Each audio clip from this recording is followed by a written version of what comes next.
All right, so I wanted to talk about Whiteboard.FI. I had done a video previously at the start of the year for teachers that were interested, and there's been a lot of new um, additions to this program that make it even more interesting. So it still has the free option where nothing's registered, nothing's maintained. It does have a register option, and this is new information. I haven't checked out the pricing or all that stuff. And I know that we don't have a privacy agreement, so I'm not going to focus yet on that. I'm still going to focus on the original use of it. But you go to whiteboard.fi, click new class. You would have to do this every time. Put in your name. I'm going to put Zahn. There are two settings now. There used to be four. There's only two, so this makes it a little bit easier. The first one is whether or not you want a waiting room lobby that the kids have to go into, and you have to submit them. The other one is whether or not you want the manual save mode for students. What that means is that they will have a save button before you see any work. If you don't check either one of these, then what happens is when the kids join in, they come automatically in. They don't go to a waiting room. They just come straight into your whiteboard class. And that there's an auto save, which I think for younger kids is probably better. Means when they're working on stuff, it's going to automatically save for them. They don't have to hit a save button. For middle school kids, you might want to check this feature here. And of course, that one there, because we know middle school kids and they might try to get in throughout the day or whatever to mess with you. So waiting room might be a good thing. And this, they would hit a save button when they're done, basically, for you to see the work. So you'd have to train them to hit the save button. Younger kids, I probably wouldn't do that. I would leave those open. So again, that's kind of up to you. Then you create a new class. It takes a second. It creates a room. It gives you a link that you can copy. Okay. It gives you a room code that you can use as well up here. Okay. Um, Either way with that, students would be able to join into that class. Okay.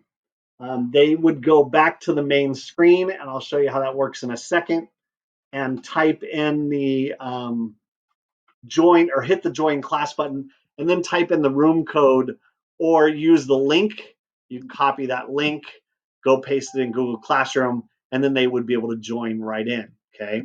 Now I'm going to toggle to my whiteboard right here. This is my whiteboard right here that I would work on. Okay. And down here, I would be able to see all my students' whiteboards. So when students came in, I would actually see their whiteboards here. Okay, so I'm going to go over to a different browser here for a second. The new Internet Edge browser, which is a Chrome browser. And I'm going to go to whiteboard.fi. And I'm going to pretend that I'm a student and I'm going to join the class so you can see what happens. I'm going to type in that room code and hit join class. It asks for a name, so I'm going to be Bobby here for a second and join the whiteboard class. This browser is going to stay open. They have their own whiteboard. This is where they would respond, and they can toggle to see your whiteboard right here. So that's seeing the teacher's whiteboard right there by hitting that button. Okay, and then this is their whiteboard that shows up on your end. So I'm going to come back in. I'm also joining from another computer real quick. So I have several kids in there. The other student's going to be named Sarah, and I'm going to join in there. So I'm going to have two students that are joined in my class when I come back to the teacher view here. I'm going to come back to my teacher view, and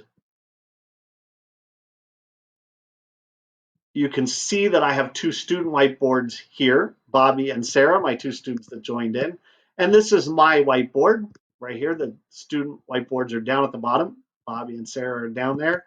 I can, like I said, toggle that so mine disappears and I can just see all of theirs, or I can open mine up. Now I'm going to put a problem here so you can see. I'm going to click the pin and I'm going to put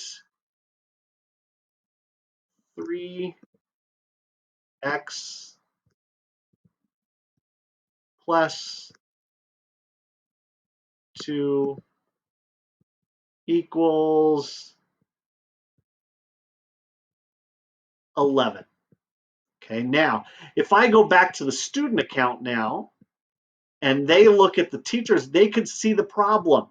So they could say, oh, that's what I've got to do. I've got to solve that problem. So they're going to look and say 3x plus 2 equals 11. They're probably going to want to write it back out again. And I apologize, I'm doing this with a touchpad, which doesn't make it easy to write on. And then show you how they solved it. So they would subtract the 2 from each side and get 3x equals 9. And then divide the 3 and divide the 3 and get the final answer of x equals 3. Now, as the teacher, on the teacher side, I can come in, toggle my whiteboard down, and I can see the work that they're doing right here live. So if my other students started writing,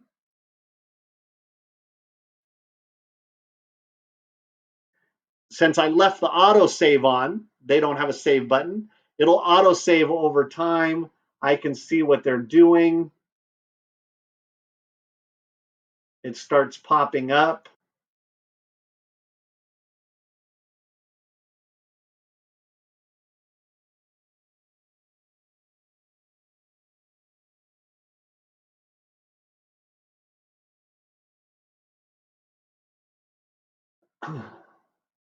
And I can see their work right there. This student got x equals 3, this student got x equals 2, and I can talk to this student and say, oh, what did we do wrong?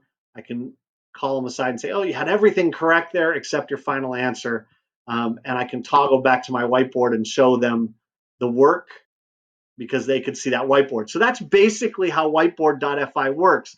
They've added a ton of new features. It really used to be just be the pen, but now there's lines, so I could actually draw lines on.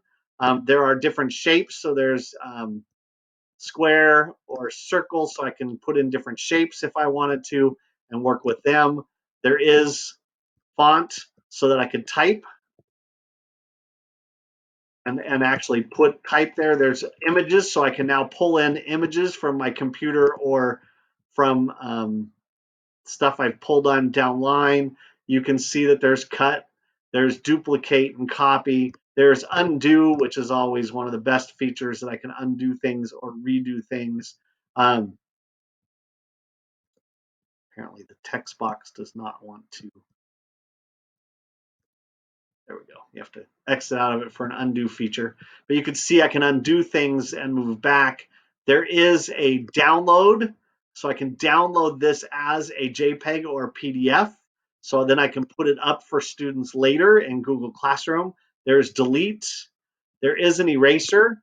So I can use the eraser tool or clear the entire thing off and start again. What I thought was really cool is they've added some backgrounds. So there's some graph paper backgrounds. There's also a music background now. So if you're a music teacher and you're working on, you want them to put in these scales or whatever, you've got that. And there's some emojis. There's also some math editors. So you can come in and type in a function and insert that straight into the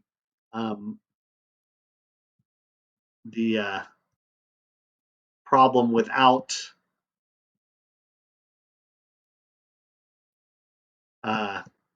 drawing it in. So there's a math function in there now too. So I really like what they've done and things they've added to this. Hopefully that will help you out in the classroom. Like I said, I really like the idea that you can come down and see the students while they're working on a math problem or have them demonstrate something. And the fact that you can save it as a JPEG, you can screen capture your whiteboard and then save that and pull it into Google Classroom to show them examples and stuff that you're doing live that show up in Google Classroom for them to review and look at. So hopefully this helps you out.